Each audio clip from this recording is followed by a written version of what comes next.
Hello again and welcome back to the channel. Today I'm installing this Nuaire MEV EcoH H4 humidifier.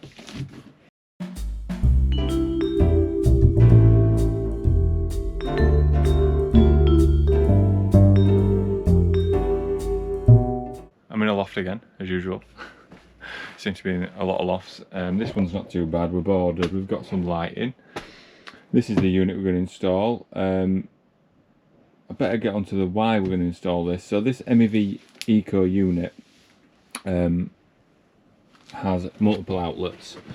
This fan is it's essentially an inline fan that's set to trickle. It's always on, it monitors the air and then boosts.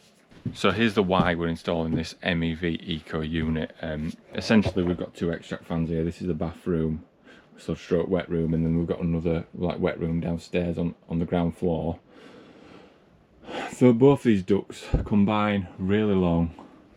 You can see that silver bit there. They go all along here, and it was connected out there. I did look like that yesterday. I was asked to come to this property because they're having problems with the fans. I had a few people over to try and sort this. They have sorted something out with this duct, made it a little bit better, but when you get the test kit on there you notice that it's not really pushing out any air. The fan downstairs are performing better than this fan, which is surprising. That's longer, but what we're getting is turbulence in the pipe, so they're both interfering with each other, and it reduces the effectiveness massively. So this unit is going to solve my problem. Okay, we're going to with this unit we can combine the ducts into this. We can set everything up in the bathrooms and make sure that we get a balanced airflow and extraction rate. It is a big unit, it's quiet, it won't be set to full. Once it's all set up it'll be all good. We've got some lovely ducting to show you later. The first thing is probably show you downstairs what we're up against and what we're going to install. This is bathroom one. This is an Envirovent Silent 100. I actually expected this fan to perform better than the other, but there you go, it's probably just crushed ducting somewhere upstairs. This is the first floor. We are in the second bathroom. This is the ground floor. This is just a budget Manrose unit, cheap and cheerful. That's performing better than one above. What we're going to do, we've got some grills to replace. I don't have one with me, but when we do it I'll show you. And they can be adjusted to suit what airflow we want from upstairs. The ducting I'm going to install today is this very fancy schmancy stuff. I really like this. It's insulated, pre-insulated. We use couplers. I've had to make a bit of a concoction here so I can cordle my hole outside to outside. This is essentially what you've got. We've got another, which is the meter lengths. That clicks in there, seals. Jobs are good in. That takes us then to his MEV Eco. We're going to then branch off to this, and we're going to come off to here. We've got a new core hole to drill, so there's ducting going on, and there's my core drill already, and over there is where we're looking at coring out. I am now ready to core. We've changed the rectangle duct into a round duct. I had to put it to 150. We've got it marked up ready to go there. And fingers crossed this core hole will go really well.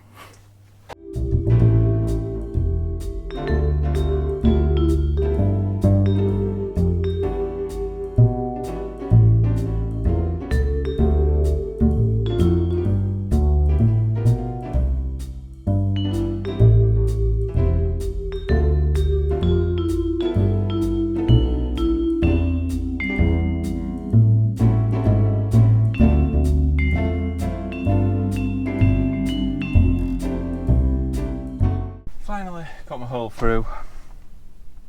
A bit awkward, I can't get outside with ladders, everything's on an angle, so I've got to do it from inside, which I normally do anyway, but of course this one, everything started crumbling and getting a bit awkward as it's come towards the end of it, but I've done it now.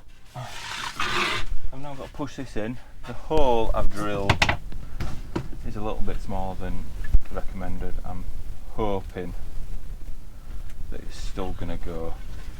I just need to measure that and then I can trim it to suit and put this other little insulated piece on and then get cracking with the duct. So I've marked this now just to make sure that that rubber seal is sort of on the edge of the wall, and then that will allow me to figure out exactly where to push it to. So that's where your wall ends. Oh, it's feeling good. It's feeling really good.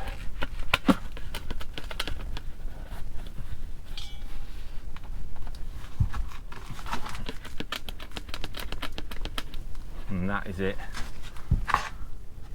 Like a dream. The only problem I've got with these is the hull gets a lot smaller, so I got a 150mm one here, so hopefully the hole is around, I think it's probably around 4 inch to be fair, end. So the restriction should be a lot less than a smaller one. My best ones, I like to just have them with a full hole and as much vent as possible. But I can't do much more about it. The fan will just have to push through the hole in this situation. So look at that now. We've now got that insulation tied up to the wall. It's absolutely beautiful finish. If I just pop that out, I've just got to seal that. I'm just going to put some sealant in there, stick it in, and that'll do for that piece. Beautiful. Always seems to be an awkward spot for this ducting installations, but we will carry on. I've cut all my little pieces. We're ready now to make some measurements, get this set up for some brackets just to get over that pipe, and there's another lip around the corner that we need to get over, so I thought a bit of 2x2 works well. I'm going to fix it down to the boards as we go around, get some measurements and go from there. This is the ducting. This is insulated. It doesn't need a sleeve in there, which really helps with the installation. This is what you have. So I'm going to support this on the bracket and then clamp it down. I wouldn't like to clamp it on the insulation. It's just going to snap. It is fairly strong. If you stand on it, it'll break. Just don't stand on it. Okay. Good thing about this loft, it's tucked our way. Fairly easy to install this. You just got to get it lined up right. Now we've got that piece in position. It says, are you ready?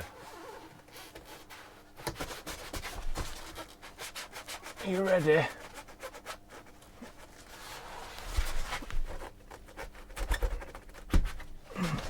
Is she in? That's in. That is now home.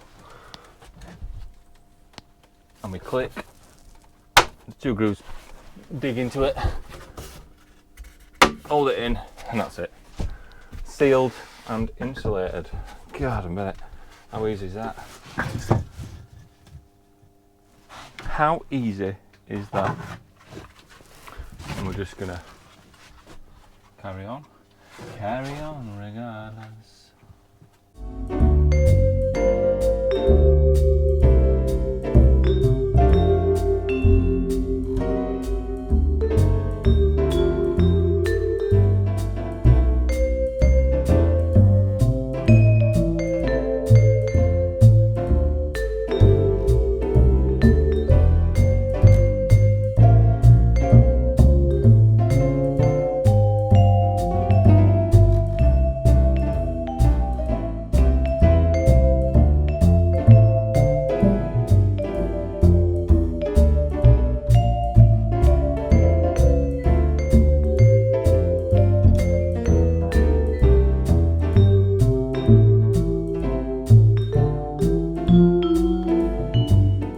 Here we are, day 2-ish. I've levelled this now. I just spent 10 minutes when I got here levelling it up. We're starting to run away. You can see there's a big gap, but I'll make sure that the fall doesn't drop back into where we're putting the duct. So I'm now going to seal this up behind here, build this piece, get this ready over there, get this piece pretty much in position. I don't know if you can see, but the other duct is there just behind the camera. I've got that one there, and yeah, I don't know how much wood we're going to need back end of here, but we shall see. Hopefully not too much. I'll make it work. Right, okay.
So all my ducting is done up to the for the one for the ground floor. I've got to do that in the bathroom, which we'll video later. I thought I'd attempt this easy one first in the bathroom below. I've made my piece up, which is here. That's ready to go in, that fits. I've marked my hole. I'm going to cut it from up here.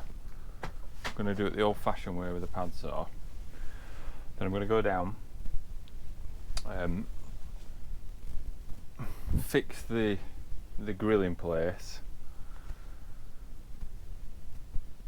and that'll be the first one finished, and I'll show you that before I start the hard one. I've just noticed that the duct going down to the ground floor isn't connected to anything, because you can see a pipe below it. So customer did warn me about that. So they don't think it's connected, and that'll be why that fan was working better than this one in this bathroom. So we'll crack on, do the easy bit, and then get on to our bit. This is straight to the loft here. Bit of filling to do. I've opened the valve ready. I don't know if you can see in there, but that's his duct all connected in now. That was the easy one. Now I've got everything set up. This is the difficult one on the ground floor. Let me put that light on again. And see in there, let's see, there's a black pipe. That is the duct. There's not a little lip on there. I need to, what's going on? I need to connect a pipe up onto that. So I'm going to make this hole bigger to start, as to a 125. And then I'm going to look at cutting a big hole in the ceiling, I think, so I can get to that. That's the only thing we're going to do to seal it up, so it's going to be nice and awkward. Of course, we're going to use a trusty pad saw. Put that as close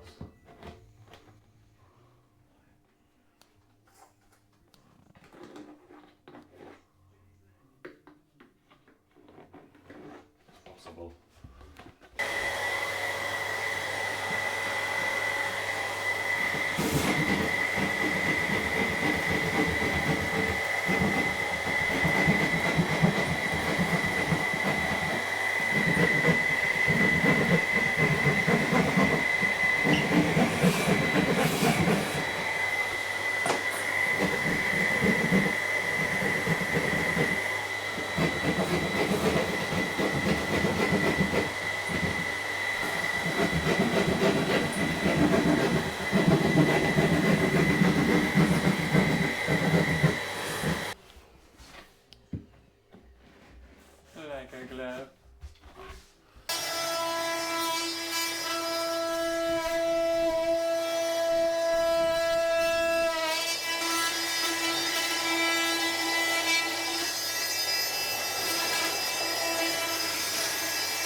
really limited on space here.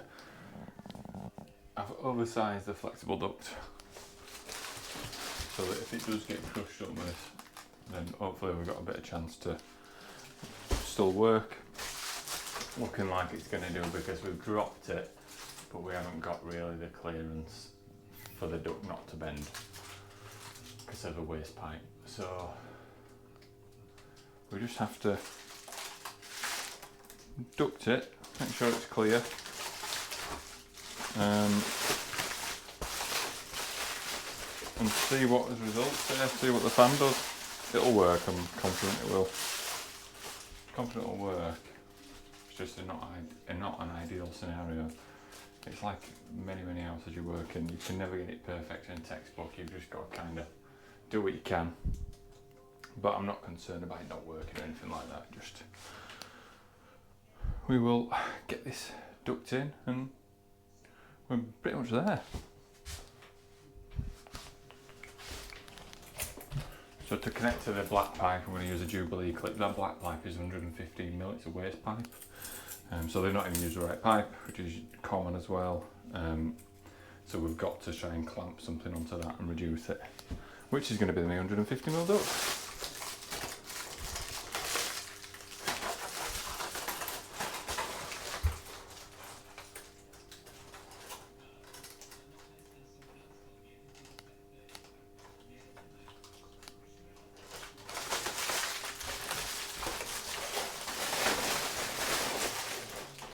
So, a bit of patchwork now, fix my grill, and clamp that on and screw the piece back in, and then that'll do for today. Tomorrow I'm going to get it all powered up and some air flowing. Yeah, voila, just like that, magic. This is now done. It were an awful job that. I've had to reduce it, put a bit of cork trunking in, seal it, and it is squished like that, but there's not much you can do. It's fairly clear. It's definitely gonna work. So tomorrow's job now, I'm going to tidy up, and tomorrow's job is to power up, commission it. That's the hard stuff done. I've now done the final connections. I just need to, I'll put a label on there anyway to say do not turn off. I'll put an unswitched fuse spare on there just so we can't be turned off. It is important that we have this running, otherwise you're going to get mould and condensation. Cable's clipped. It's now time to set this up. So I've put the fan onto trickle. Well, I have no option, I've got no boost function, so on wheel lights it doesn't happen with this unit. It basically just relies on the humidistat, which is the better way of doing it anyway. So that's going to pull air through, and then you're going to get the humidistat detecting moisture and then ramping up. So what I'm going to do now is I'm going to set up the trickle and then ramp up the humidistat from there. Bathroom on the first floor, this is the easy one. I'm getting about 17-18 litres a second out of here, and down there I'm getting about 7 or 8. So I'm going to be looking at getting into around 13. There's no other extraction in the kitchen, so getting it about 13 will be right. At the moment, it might not be far off. I've got to just close these vents to suit the air flowing through them, and then lock it. Impossible task without an anemometer, easy for me to say. Anemometer. So you do need a kit for this. You can guess all day long, I know, but you really won't know unless you have the test kit. So we'll get these set up now, and that will do us. Again, similar to what's on a heat recovery system, to adjust the airflow, you just screw it up like that. So we're closing it, making more resistance in there. The more resistance is added, it's going to be to pull, and it'll pull in theory from the other end. So I'm going to do that, and I'm going to be able to test it. What we do is there's a little nut in there that you'll lock in place once it's in position. Let's say we're 18 litres. Let's check it now.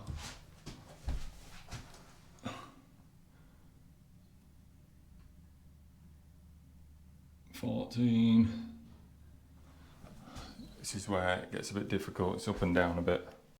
Now that's all set up, down there. We're getting about 13 litres in the bottom toilet, and then we're getting about 14.5 in the upstairs, which is absolutely fine. And now we're going to do a boost setting, and this is why the unit's now a bit louder. I've turned the humidistat right down. I've ramped up the boost a bit. It will go louder than this, but I'm conscious about noise below, especially when the bedroom is over that way. This is the bathroom. So what you don't want is this cranking up at night, you know, causing vibration, using more energy than it needs to. And yeah, so that's it now. I don't really need to do anything now. I've set up the trickle. I'm going to just go measure the boost and make sure we're getting a good boost out of both bathrooms. We are at the end now. I'm so close to being paid. Can't wait. But not only that, I've finished this job I've been looking forward to for quite a while. So this is the Nuaire MEV Eco, all installed, creating some really good airflow in those bathrooms now. Mould and condensation is a thing of the past. We've got rid of these dangly bits and dodgy vents, and that was quite a tricky bit, trying to figure out what it is we could do here. We have lost a bit of loft space. There's not much you can do if you want proper ventilation. That runs all the way down and then runs to the end there. Absolutely lovely. So this is fully insulated. You're not going to get condensation building up on here. In all honesty, when it's on a trickle setting anyway, you're constantly pulling air through. So all will be well. And yeah, that's it. And there we have it. Complete for another job, and we'll go on to the next one. This has now fully resolved the customer's issues. The main problem was there are a few electricians in trying to fix this and nothing had worked. Unfortunately, things like this where you're limited to how the ducting runs have been installed and stuff, you do have to chuck a bit of money at it to get it right. But once it's right and done, that's it. No touching it. You leave it as it is. You can have nice smelling fresh air in your bathrooms, and it will improve the indoor air quality in your home massively. So that said, I am going to wrap up. If you are looking for a extract fan specialist in Bradford and its surrounding areas, please fill out the contact form. I'll put it in the description and we will get back to you. It doesn't have to be a big installation like this. Something simple like replacing extract fans and smaller jobs we do. It all comes with electrical certificates and a ventilation test certificate. As you've seen earlier in the video, we do use that just to make sure that things are working. You'll be surprised. Every now and then we put fans on and the ducting's that bad that you're not getting anything pushed out out of your bathrooms and stuff like that. So that test kit's essential. Anyways, gone on a tangent. Thanks for watching. Please like and subscribe to my channel, and I will see you later.